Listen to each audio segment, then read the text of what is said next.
narito po tayo ngayon sa barangay Baba kung makikita po natin ang tumatakbo SK Chairman na si Oil Kagawad.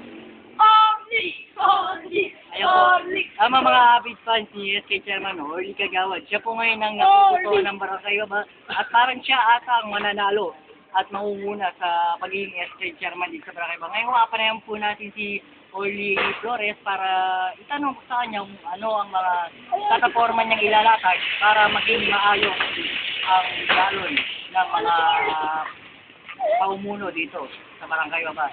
Ito po si Oli Flores. Kumusta ka na, Oli Flores? Okay lang. Ano naman masasabi mo dito sa pagtakbo? Ano kaya mga magiging plataforma mo? Marami. At tulad lahat ng mga basura ay lagyan ng non-biodegradable at biodegradable. Mga magpapaayin pa mga basura natin. At syempre, magbubuo ako ng samahan ng mga kabataan para magkaroon ng panahon dito sa ating balota. At syempre, hindi mo ako ng scholarship project ko. Pati yung employment project. Okay. Ayan, narinig niyo na po mga plataforma ni Oily, no?